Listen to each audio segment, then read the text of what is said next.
Boa tarde a todas e a todos. Bem-vindos ao terceiro webinário do GT de Comunicação. Meu nome é António Reis e é com muito prazer que assumo mais uma vez o papel de moderador de mais uma iniciativa deste grupo de trabalho dos jovens que estes webinários são uma atividade organizada e impulsionada pelo grupo de trabalho dos jovens investigadores da Associação Portuguesa de Ciências da Comunicação, pretende de proximidade entre a investigação sénior e os jovens investigadores. Neste sentido, todos os meses convidamos um especialista nacional ou internacional a partilhar as suas assuntos e ou paradigmas das ciências da comunicação. Estas sessões dão-nos a possibilidade de conhecer investigações em curso, os seus problemas e soluções, de grande interesse no contexto daquilo que de melhor é feito ao nível da investigação sénior. Recordo também que os vídeos dos dois primeiros webinários que contaram com Paulo Serra e da professora Juana Gallego estão disponíveis para visualização no canal do YouTube do GT de Jovens Investigadores, caso não tenham tido a oportunidade para assistir. Teremos uma estreia, isto é, não uma, mas sim duas convidadas.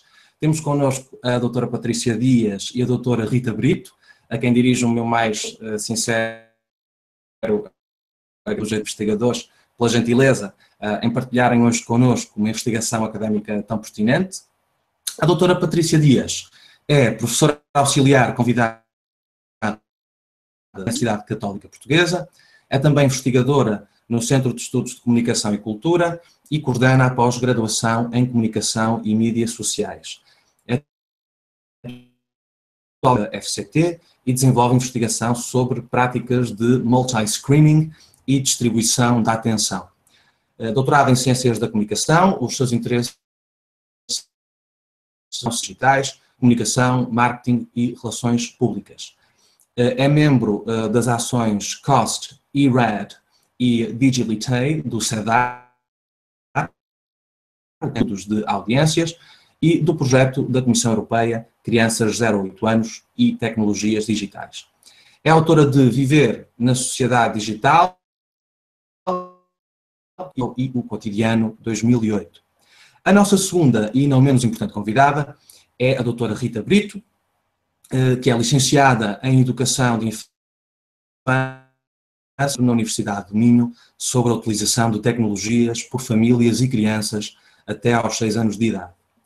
É doutorada pela Universidade de Málaga em Tecnologia, é investigadora na Unidade de Investigação e Desenvolvimento em Educação e Formação do Instituto de Educação da Universidade de Lisboa. A doutora Rita Brito pertence também à e primeiro ciclo no Instituto Superior de Educação e Ciências. A comunicação das nossas estimadas convidadas será subordinada ao tema Crianças 0 aos 8 anos. Esta comunicação vai buscar o seu nome ipsis verbis ao estudo coordenado pelo Joint Research Center da Comissão Europeia e tem como objetivo com menos, aliás, de 8 anos de idade e das suas famílias com as tecnologias digitais. O Relatório Nacional Português, coordenado pelas nossas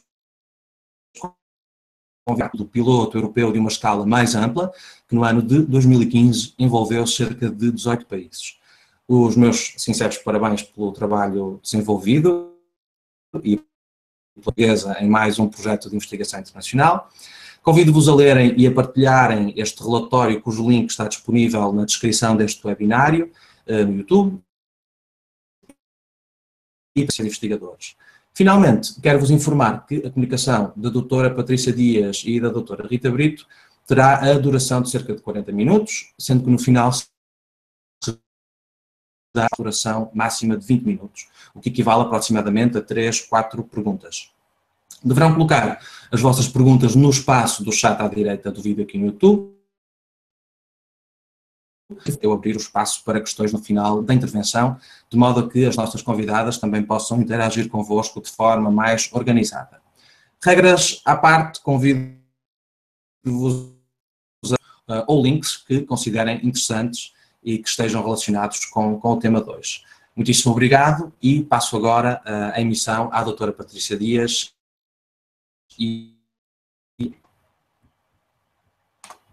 Com um objeto de estudo tão jovem, porque de facto não podemos fazer os inquéritos, não podemos utilizar as metodologias mais tradicionais, a que estamos mais habituados quando trabalhamos com adultos ou mesmo com adolescentes, e nesse aspecto foi um projeto que nos levantou alguns desafios, sobretudo em termos de metodologia, e é também, se calhar, para além dos resultados, um dos aspectos interessantes do projeto é a própria metodologia que foi desenvolvida para podermos realizar esta investigação. Rita, queres tu falar um bocadinho das perguntas ou preferes falar só mais tarde da metodologia? Das perguntas que nós colocamos, destas questões de investigação. Sim, posso falar um bocadinho.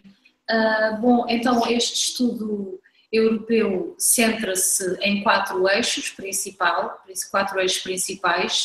nomeadamente a utilização individual das tecnologias, a consciência de riscos e oportunidades, a dinâmica familiar e a mediação parental. As entrevistas realizadas tanto aos pais como às crianças foram os guiões das entrevistas, as questões colocadas tiveram em conta estes 4 eixos. Quisemos basicamente perceber como é que as crianças com menos de 8 anos de idade utilizam as tecnologias, focando nas tecnologias online. Hoje em dia praticamente todas têm a ligação à internet. Como é que estas tecnologias são compreendidas pelos diferentes membros da família, qual o papel destas tecnologias na vida dos pais e das crianças, tanto individualmente como na vida familiar, e como é feita esta mediação parental relativamente às tecnologias e à utilização das crianças. Queres acrescentar alguma coisa? Posso... Sim, não, só porque relativamente ao tema da mediação parental, que possivelmente poderá ser um conceito que nem todos conheçam nestes termos, nesta idade tão jovem, a principal referência para as crianças são efetivamente os pais e irmãos mais velhos, ou sobretudo os mais velhos, quando existem. Portanto, a mediação parental acaba por ser o papel que os pais têm nas aprendizagens e na utilização que as crianças vão fazendo. Em primeiro lugar, um dos papéis, e que acaba por ser quase que um bocadinho inadvertidamente, é o papel de modelo. As crianças observam os pais e tentam imitar, aprendem também por imitação, e depois têm um papel mais ativo, ou podem ter, quando apresentam conteúdos, propõem iniciativas, ou quando as crianças têm dúvidas ou pedem ajuda. Portanto, a grande referência deles nestas idades são efetivamente os pais, e daí nós também termos dedicado bastante atenção no nosso estudo às dinâmicas entre as crianças e os pais e irmãos quando existiam. Sim, acho que essa foi a parte inovadora do estudo, porque a maior parte destes estudos foca-se nas crianças e muitas vezes entrevistam-se as crianças nas escolas ou fazem-se algumas atividades nos jardins de infância, mas todo o ambiente familiar faz parte desta dinâmica tecnológica. Os irmãos, os pais e mesmo os avós também foram referenciados agora na utilização e em providenciar os dispositivos às crianças. Por isso, todo este ambiente nós conseguimos observar um pouco, pelo menos, todo este ambiente que rodeia as crianças. Bom, então, só para terem uma ideia mais concreta do que fizemos mesmo em termos empíricos, nós tínhamos um protocolo de investigação que foi desenvolvido colaborativamente pelos vários países, mas coordenado pelo Joint Research Center da Comissão Europeia, e em cada um dos países participantes foram realizadas 10 entrevistas a uma amostra selecionada de acordo com alguns critérios. Portanto, estas 10 famílias tinham que ter uma criança com 6 ou 7 anos, portanto o nosso foco principal era nas crianças que estavam a iniciar a escolaridade obrigatória, portanto estavam a iniciar o primeiro ciclo, e depois havia também critérios para que houvesse diversidade na amostra. Portanto, tivemos que procurar famílias com filhos únicos, famílias em que havia irmãos mais velhos, famílias em que havia irmãos mais novos, famílias em que os pais estivessem divorciados, por exemplo. Tivemos algumas famílias, sobretudo é uma realidade até mais específica do nosso país, ter agora nos últimos anos uma elevada imigração, e tivemos algumas famílias em que o pai estava a trabalhar fora e vinha de vez em quando, portanto não estava em permanência com o resto do agregado familiar, e foi também importante termos famílias de diferentes patamares socioeconómicos, portanto foi também no fundo o objetivo era tentar identificar, a partir de todos estes fatores, se havia algum que fosse que tivesse um maior peso numa utilização diferenciada que as crianças pudessem fazer dos dispositivos digitais, e obviamente tivemos também o cuidado de escolher famílias com meninos e famílias com meninas, para ver também aqui algumas diferenças. E se calhar agora podemos descrever um bocadinho como é que era a nossa rotina da entrevista, em termos metodológicos. Sim. Ora, então nós combinámos com os pais uma entrevista na casa dos pais, no horário que lhes mais conviesse. Fomos então as duas à casa dos pais, chegávamos, falávamos um bocadinho, apresentávamos aos pais o objetivo do estudo, distribuímos autorizações de entrevista para falar com os meninos e também alguma informação relativamente ao projeto, os objetivos, em que consistia, e estivemos sempre disponíveis para alguma dúvida que os pais tivessem relativamente às tecnologias ou à utilização das tecnologias, alguma coisa que gostassem de conversar connosco. Depois, relativamente à metodologia, e como a Patrícia referiu inicialmente, para estas crianças, há umas que são muito participativas e que falam connosco muito bem e que não são muito tímidas, há outras que não é tão fácil obter então algum tipo de conversa e que elas partilhem connosco um bocadinho do que gostam de fazer, do seu dia-a-dia, e para isso, e também para desbloquear um bocadinho inicialmente, utilizámos algumas estratégias que achámos pertinente partilhar convosco. Inicialmente demos esta ficha, que está disponível online no site da União Europeia, se não me engano. É um activity book que diz o meu dia, e há em várias línguas. Inicialmente ela não tem estes autocolantes, tem só aqui os horários, vários relógios que correspondem a várias fases do dia da criança. Aqui às 8 da manhã, ao meio-dia, hora do lanche, hora do jantar. E as crianças tinham que colocar aqui estes autocolantes, são destacáveis, tinham que colocar à frente qual a atividade que faziam na hora que estava aqui registada e colocavam depois um emotion para dizer o que gostavam mais, o que gostavam menos.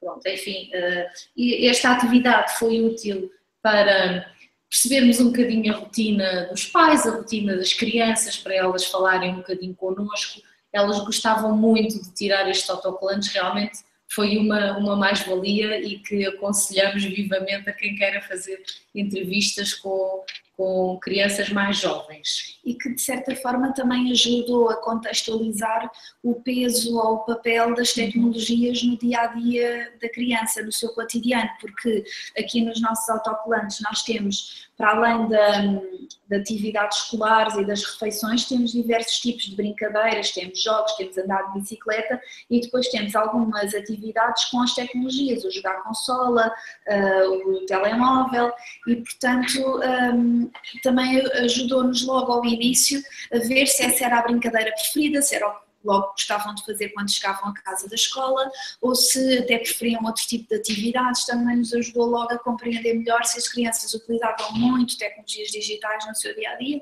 ou se utilizavam menos. Okay. De seguida jogámos com as crianças um jogo de cartões, um card game, em que distribuímos, isto não se vê muito bem, mas são imagens.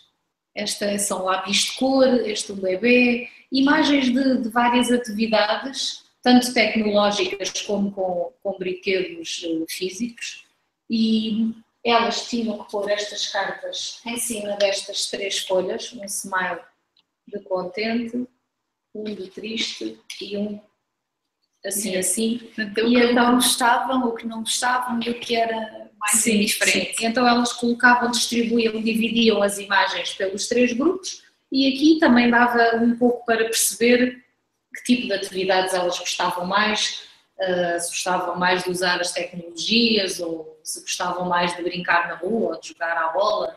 Enfim, aqui também foi possível percebermos um bocadinho, continuarmos nesta descoberta das rotinas e das atividades preferidas. Esta atividade também acho que foi muito útil, porque também permitiu continuarmos esta conversa com as crianças, continuar a pô-las mais à vontade. Algumas são mesmo tímidas, algumas têm muita tendência para fazer apenas assim, e este tipo de jogo deixa-as mais à vontade connosco para depois partilhar então informação pessoal, que no fundo é isso que estamos a fazer, é pedir-lhes que elas partilhem informação pessoal connosco. E às vezes aproveitávamos também para perguntar daquelas tecnologias todas que elas colocavam no Smiley mais feliz, que gostavam muito, quais é que tinham em casa, porque davam mote para...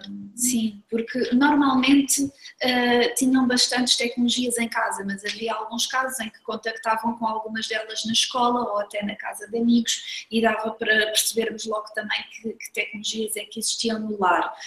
Também só para explicar um pouco, após aquela atividade inicial de preencher o horário, nós separávamos-nos, nós entrevistadoras, e uma de nós ficava com a criança ou as crianças, se houvesse mais irmãos, e a outra ficava a entrevistar os pais, que aí já era uma entrevista com um guião semi-estruturado, mais tradicional, portanto era uma conversa entre adultos, e em que íamos também inquirir nos pais sobre os mesmos temas, sobre que tecnologias é que existiam em casa, quais eram as atividades preferidas das crianças, se havia ou não regras, como é que essas regras eram negociadas, e um pouco também sobre percepções, opiniões, o que é que os pais achavam que era mais positivo, quais eram os perigos que tinham mais receio. Portanto, aos pais eram entrevistas mais tradicionais.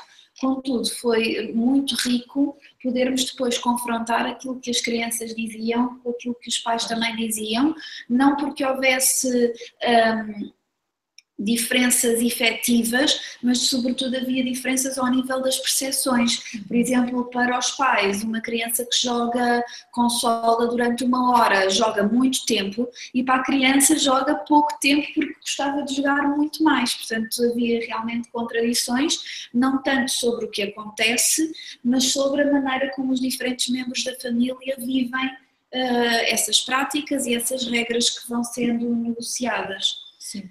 Podemos até pensar que esta separação isso não faz mal, vamos deixá-los juntos, mas realmente foi importante porque os pais têm muita tendência de acrescentar informação ao que os filhos dizem, e os filhos, quando se estivessem juntos, eles antes de responder iam olhar para os pais no sentido de pedir autorização, posso partilhar isto ou não posso, ou eu se calhar sei que fiz isto e não devia fazer e o meu pai vai ouvir e eu não vou dizer, e assim foram conversas genuínas, mais genuínas, tanto com os pais como com as crianças. Se calhar é também importante referirmos o outro método que era a Digital Tour. Sim.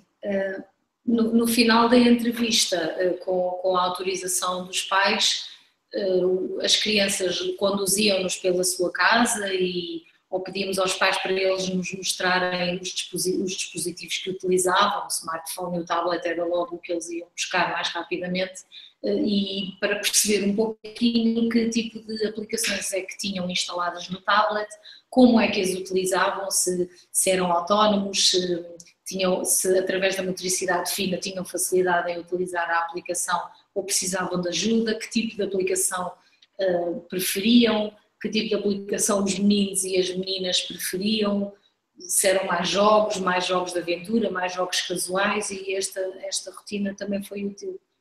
Ou até onde é que estavam localizadas as tecnologias, no quarto, na sala, ou na cozinha, alguns até. Sim, foi bom porque as próprias crianças é que nos mostravam o que é que gostavam de fazer, e também se sentiam às vezes muito orgulhosos quando nos mostravam o jogo preferido, em que já tinham muitos pontos ou já estavam no nível, já dominavam. Não é? Sim, também foi foi interessante e era algo que os motivava também a participar. E depois no final despedíamos da família e deixámos um pacote de agradecimento com os autocolantes e umas coisinhas que tínhamos para eles, para lhes agradecer também a disponibilidade tanto aos pais como às crianças para participarem neste estudo. E em termos metodológicos, depois o que é que fizemos com toda esta informação?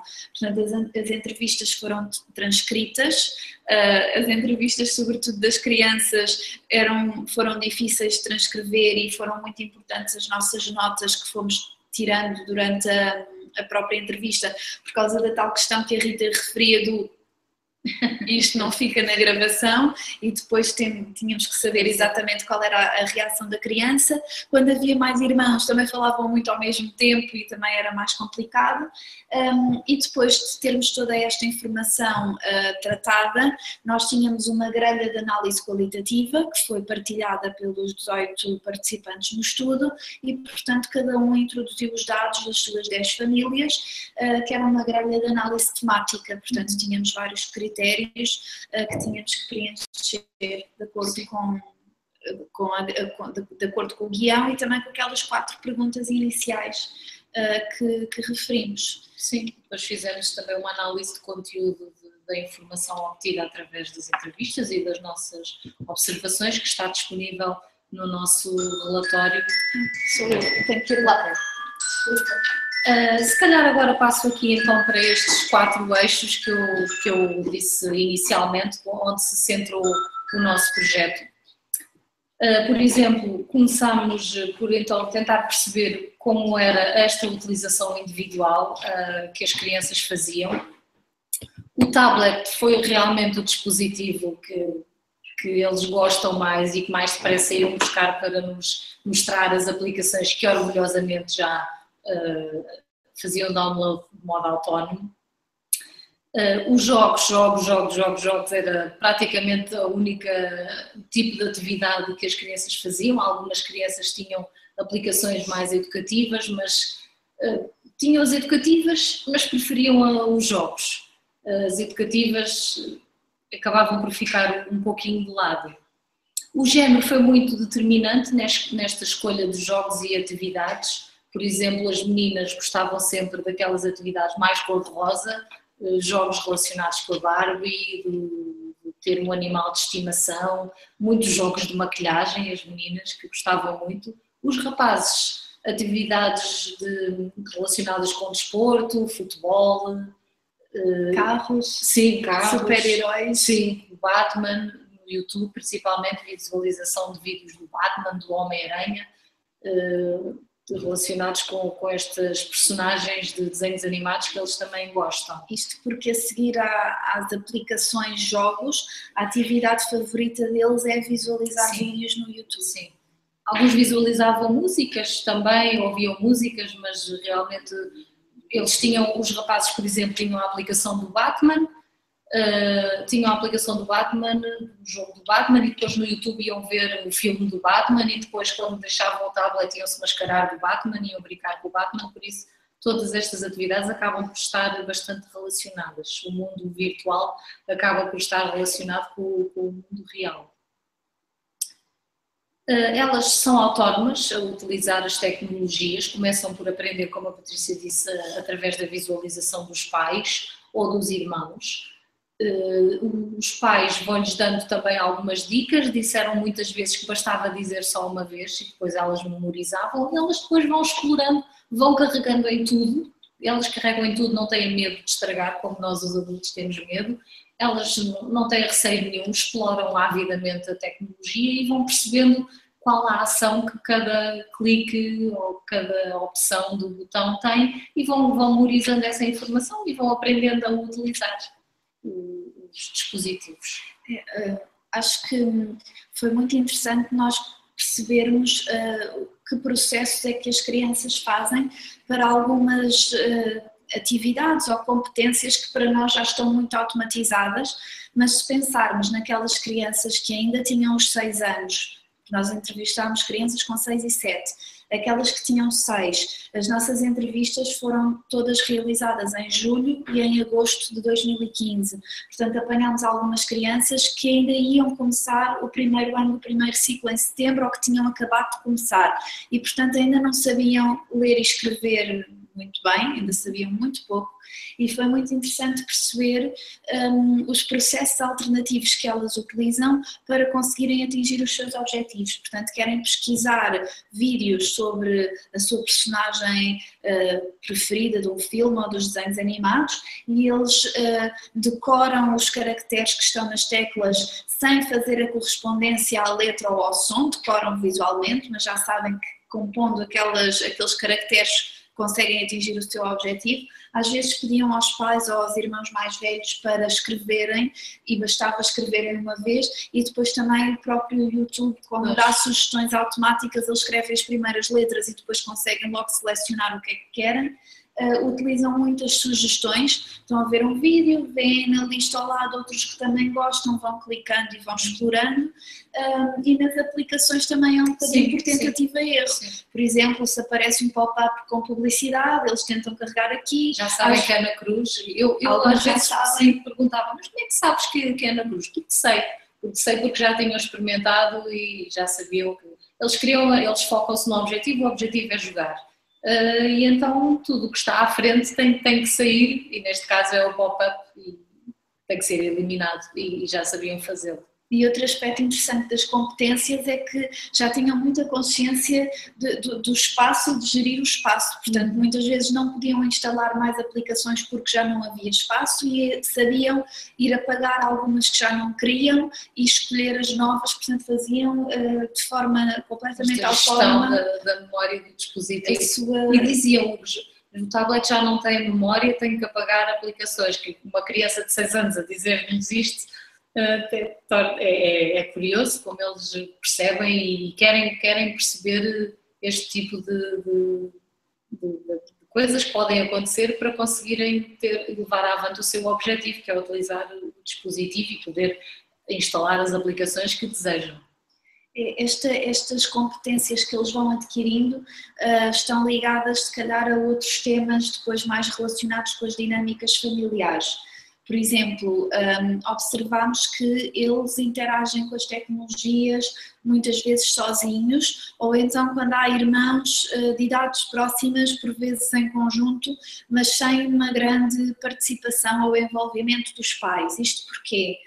Muitos dos pais diziam-nos que as tecnologias acabam por ser um recurso que eles utilizam quando estão mesmo muito ocupados, quando estão nas suas rotinas diárias do fim do dia, fazer o jantar, preparar as coisas para o dia seguinte, ou quando têm que preparar alguma coisa do trabalho que têm mesmo que acabar. Como eles sabem que as crianças gostam tanto das tecnologias e vão ficar entretidas se eles os autorizarem a estar a jogar, acabam por utilizar isso como uma nova babysitter, não é? Antes a babysitter tradicional era a televisão, agora é um bocadinho o tablet em casa e também referiam muito que o smartphone, sobretudo das mães, é um pouco aquele último recurso de emergência quando estão na rua. Por exemplo, se estão num restaurante e já estão à espera há muito tempo e as crianças estão a portar mal, dão-nos o smartphone um bocadinho para eles estarem entretidos, se estão à espera de uma consulta no médico e também referiam muito no carro, quando tinham que fazer viagens mais longas, que era uma forma deles estarem mais entretidos e de não se aborrecerem tanto.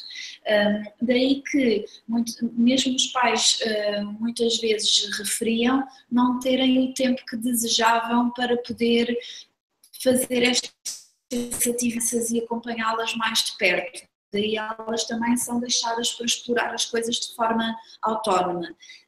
Esse fator acaba por ter influência depois no tipo de jogo ou de aplicação que escolhem, porque, como nós dissemos, as crianças gostam mais dos jogos que têm a ver com os brinquedos ou com os desenhos animados que eles preferem.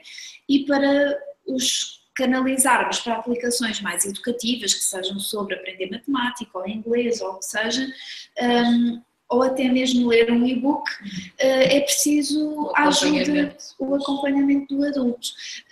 E como muitas vezes os pais não têm tempo, até nos dizem que gostariam de o fazer, que têm pena de não ter tempo, mas de facto que as crianças são deixadas mais sozinhas e se escolhem livremente não escolhem esse tipo de conteúdos. Sim, optam sempre por conteúdos mais lúdicos em vez de conteúdos mais didáticos, obviamente. Outra das nossas observações é que as crianças são autorizadas sobretudo a fazer download de aplicações grátis. Normalmente os pais não autorizam a compra de aplicações, dizem-nos que existe tanta variedade e tanta oferta, na opinião deles, que não se justifica pagar esse valor, ainda que na maior parte dos casos seja um valor reduzido.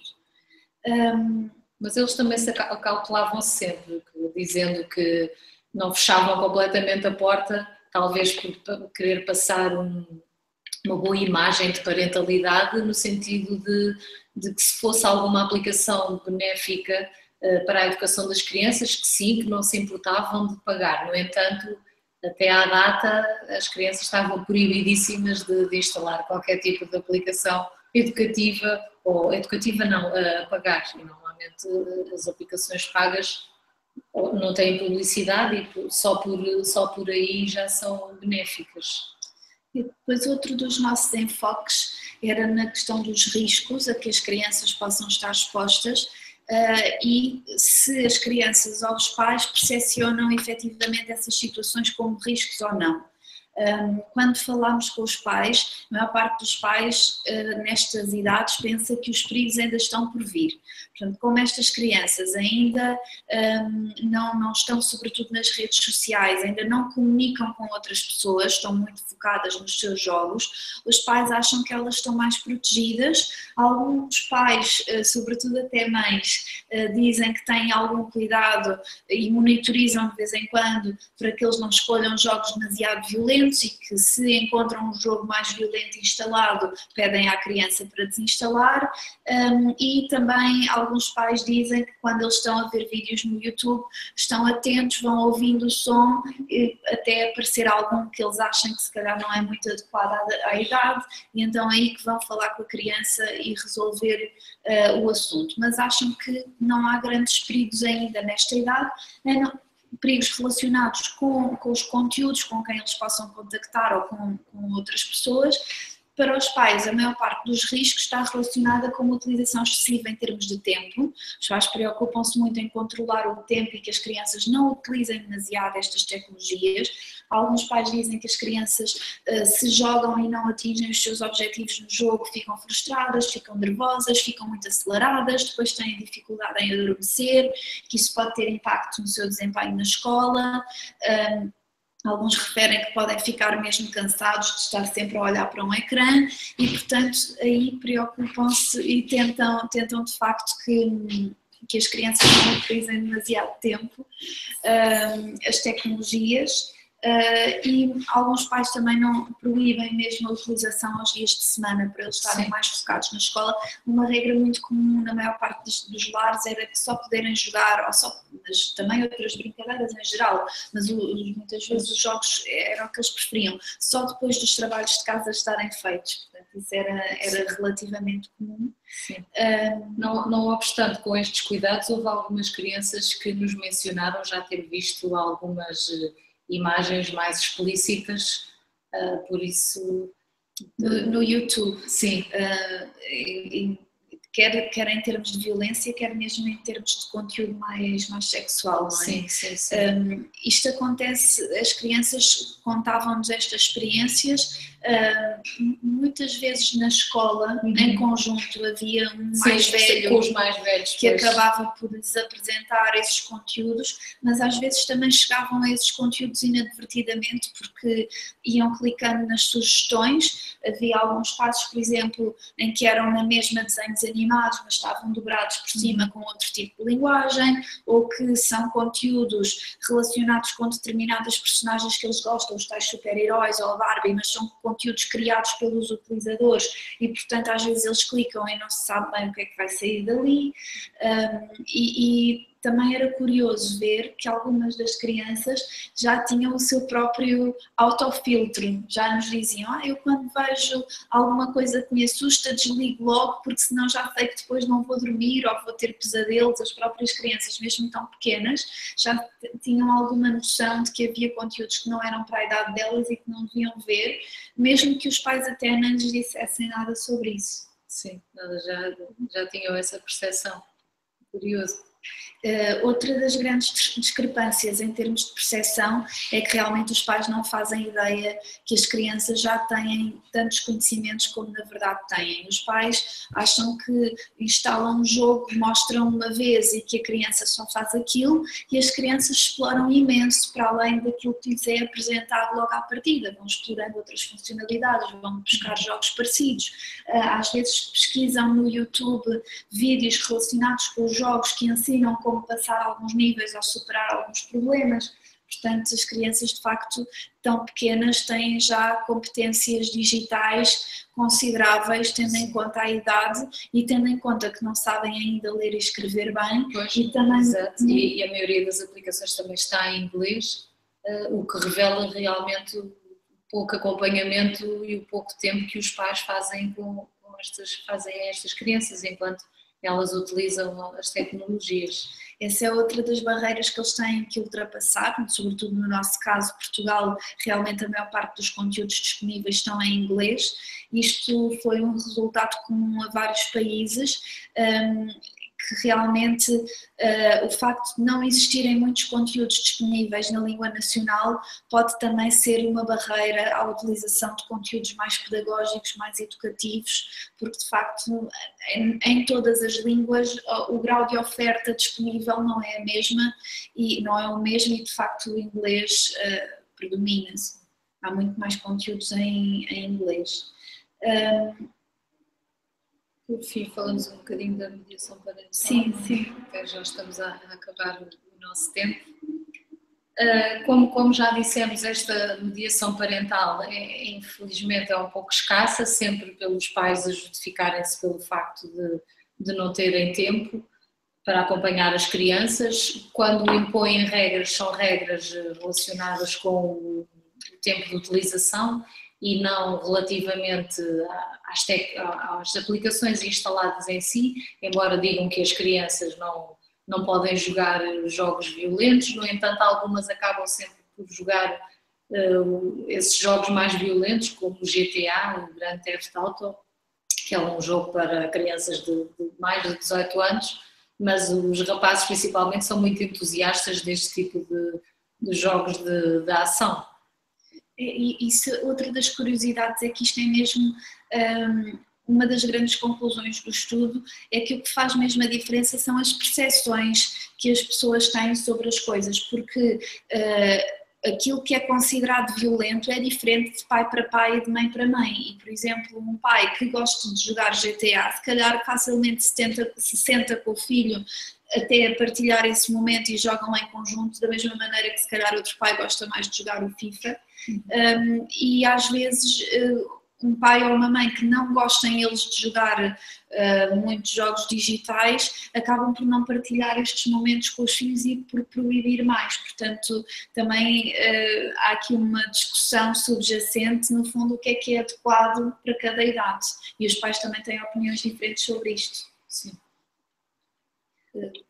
Sim, desculpa. Não, só uma nota final, nós perguntámos também aos pais se tinham conhecimento de alguns mecanismos que poderiam utilizar para proteger as suas crianças, como utilizar alguns filtros, criar um perfil no YouTube para a criança de maneira a que ela não tenha acesso a sugestões que são direcionadas aos pais, porque a maior parte deles jogam ou utilizam o tablet com o perfil e com as contas dos pais e às vezes são-lhes sugeridos conteúdos que vêm na sequência daquilo que os pais visualizam, ou por exemplo o YouTube tem um Child Mode em que são filtrados uma série de conteúdos que não são permitidos. A maior parte dos pais não conhecia nenhuma destas funcionalidades, nem sequer sabia, por exemplo, que as aplicações na App Store ou na Google Play, elas têm uma classificação por idade e eles podem consultar essa classificação na descrição da aplicação, mas a maior parte não fazia ideia, e acabaram por nos dizer que achavam que todos estes métodos, de certa forma, eram relativamente inúteis, porque tinham consciência que as crianças, tendo um objetivo, iriam fazer o possível por contornar qualquer filtro, qualquer regra que eles tentassem impor. Então a maior parte dos pais dizia-nos que a grande aposta deles nesta fase, mas sobretudo até no futuro, quando começarem a surgir mais perigos que eles temem mais, sobretudo associados às redes sociais, a grande aposta deles é o diálogo, é uma monitorização, mas uma monitorização companheira, não no sentido de supervisionar, mas de acompanhar e de ir fazendo as coisas com os filhos, ir explicando os problemas que vão surgindo, e mais pela informação e pelo diálogo do que propriamente pelos filtros ou pelas proibições. Sim, acho que é importante porque os pais realmente providenciam estas tecnologias aos filhos, e quanto mais velhos as crianças são, quanto mais idade têm, mais probabilidade há de terem um dispositivo pessoal. Se calhar há meninos de 3 ou 4 anos que a grande maioria não tem um tablet, por exemplo, mas a partir dos 6, 7 anos essa percentagem de dispositivos pessoais sobe imenso, e é importante perceber que isto não é um brinquedo, embora sejam tratados como brinquedos, mas não são brinquedos, são dispositivos que têm imensas especificidades e potencialidades também educativas que são sobreexploradas, e é preciso acompanhamento dos pais, não basta dar às crianças, é preciso esse acompanhamento. É complicado nos dias de hoje ter tempo, mas também é importante perceber que é preciso mesmo ter tempo. Não sei se terminamos aqui com algumas... Com as recomendações, não é? Não sei, sim, rapidamente. Sim, dos objetivos também do projeto, para além desta investigação, deste levantamento de dados e de informação, foi, a partir de toda esta informação recolhida, propor algumas recomendações para diferentes stakeholders relacionados com o contacto que as crianças possam ter com as tecnologias digitais. Portanto, identificámos alguns stakeholders fundamentais, os pais e educadores, policy makers, escolas e outro tipo de instituições comunitárias, como bibliotecas ou museus, em que as crianças também podem utilizar as tecnologias, e depois a própria indústria que produz tanto os dispositivos como os conteúdos. Se calhar podemos só destacar uma ou outra ideia para cada um deles. Por exemplo, relativamente à indústria, a grande recomendação é sobre a necessidade, de facto, de haver mais conteúdos nas diferentes línguas nacionais, porque as crianças tão pequeninas têm alguma dificuldade em compreender ou utilizar ou aprender com aplicações que estejam em inglês. Se calhar alguma recomendação para as escolas, apesar de aos poucos terem vindo a implementar as tecnologias, e o Ministério da Educação ter feito um esforço financeiro tão grande neste sentido, de equipar as escolas com tecnologias e com ligação à internet. No entanto, há vários estudos que mostram que realmente os professores ainda não integraram completamente estas tecnologias. Elas de facto são uma grande mais-valia, são um poço de informação sem fim, e possivelmente mais formação seria necessária para os professores continuarem a integrar cada vez mais estas tecnologias na educação. Sim, para os policy makers também se verificou que em todo o acesso às tecnologias, sobretudo nas escolas, não é igual em todos os países que integram o estudo. Muitas vezes Portugal, na maior parte dos rankings, aparece mais para o fim da tabela. No que diz respeito a tecnologias, nem sempre é o caso, portanto nós, em todas as famílias havia bastante acesso, mas não só nas famílias, mas também nas escolas, mesmo nas famílias com menos rendimentos, eles tinham já acesso a algumas tecnologias, mas houve países do grupo que nos dizem que não é assim e que, portanto, podia haver uma maior promoção ao acesso às tecnologias, sobretudo nas escolas. Para pais e educadores, penso que a grande recomendação é mais no sentido de haver uma maior articulação entre as famílias e as escolas desde mais cedo, à medida que eles vão progredindo a escola através dos trabalhos de casa ou de outro tipo de projetos ou de iniciativas, vai promovendo mais a utilização de determinadas tecnologias para trabalhos escolares, mas nesta idade tão jovem ainda não faz muito e, portanto, poderia ser interessante haver desde mais cedo esta articulação, até para que os pais também estivessem mais conscientes de todas as competências que as crianças já têm e dessa forma também pudessem protegê-los um pouco melhor, dialogando mais com eles e dando-lhes mais informação, no fundo ajudando-os a fazer as suas próprias escolhas, mas de uma forma mais informada e mais consciente. E a escola, no fundo, poderia capitalizar todas estas competências que as crianças têm, porque há um gap entre a utilização das tecnologias pela escola e a utilização que eles fazem em casa. Que eles são proeficientes em casa e na escola utilizam de um modo muito básico. E acho que terminamos por aqui. Sim. Obrigada pela atenção. Vamos agora ver se temos algumas questões no YouTube. Se faz favor. Não sei. Está a pensar.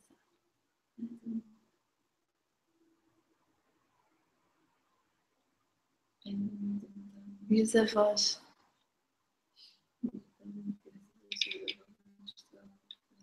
Sim, isto utilizam para, sobretudo, os que estão fora.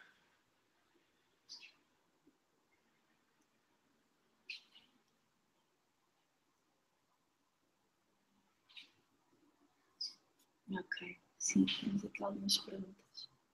Então, e agora como é que se calhar responder a não sei se ele vai falar mais, o António. Acho que não. Acho que ainda estamos em direto. Sim? Ele está a falar, mas eu não ouço nada. Aqui parece. Bom, nós penso que ainda nos estão a ouvir todos. Nós também é aqui a nossa primeira experiência com este método, por isso não temos a certeza se o António ainda vai intervir ou não, mas nós estamos aqui a ver algumas questões que podemos realmente já falar um pouco sobre isto. Por exemplo, estamos aqui a ver uma questão da Mafalda, em que nos pergunta se existe também uma partilha nas aprendizagens entre as crianças e os avós.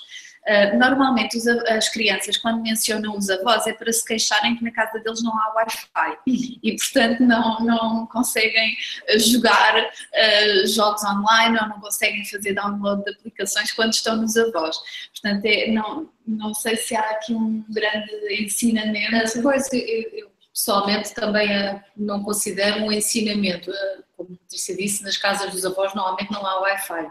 Às vezes alguns avós têm computador e então este é o único momento em que as crianças têm que ir para o computador, vão jogar aos jogos em plataformas, normalmente é o Free, que é muito conhecido, e pelo que eu vi das crianças, os avós clicam, escrevem o nome do site e depois as crianças ficam a jogar no computador, embora com mais dificuldade, porque a utilização do rato não é tão linear assim para as crianças como a utilização do touch no touchscreen do tablet e do smartphone. E para alguns até é mesmo novidade, porque os pais já têm sobretudo computadores portáteis e, portanto, realmente o computador fixo é mais ou na escola ou na casa dos avós. Sim.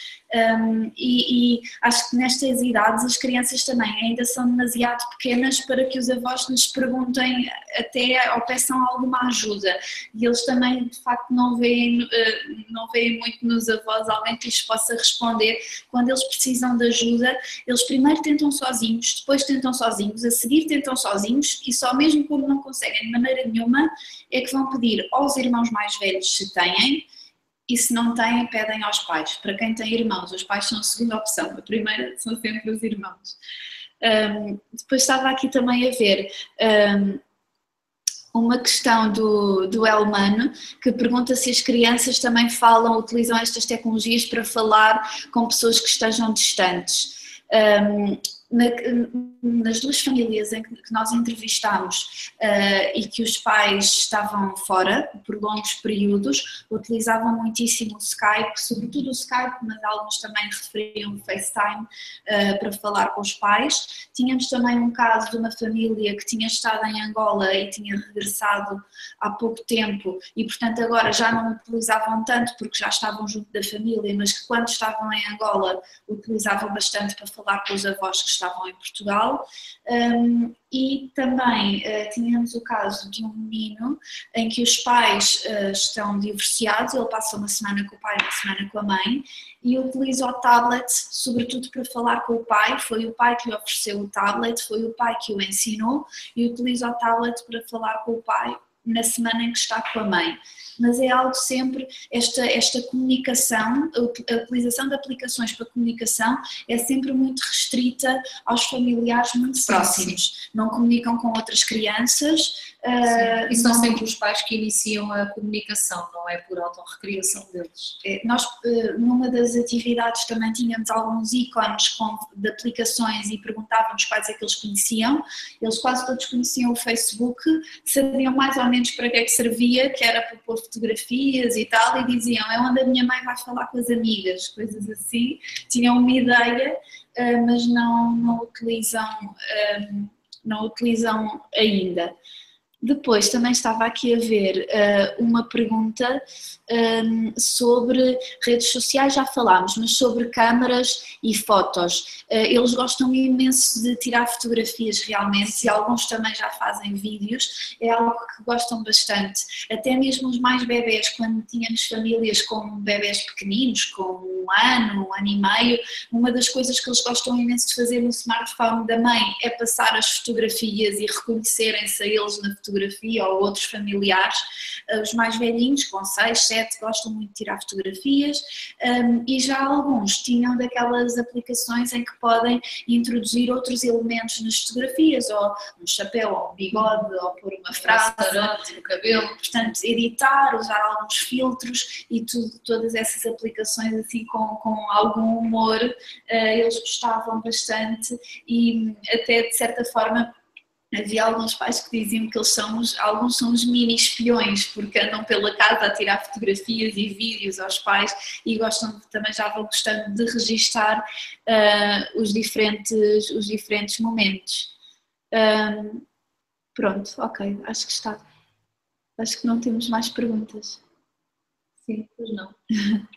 Bom, de qualquer das formas, como o António disse ao início, o nosso relatório nacional completo está disponível no site do Centro de Estudos em Comunicação e Cultura da Universidade Católica, portanto se pesquisarem chegarão lá provavelmente com facilidade e neste relatório completo, para além de tudo isto que nós temos, o relatório apresenta uma análise narrativa de cada uma das famílias, sim, um perfil de cada uma das famílias, portanto aí podem ter acesso a citações originais dos pais das crianças, algumas delas são muito engraçadas, acho que vale a pena ler porque de facto nada melhor do que o discurso direto das crianças para percebermos o que elas realmente pensam.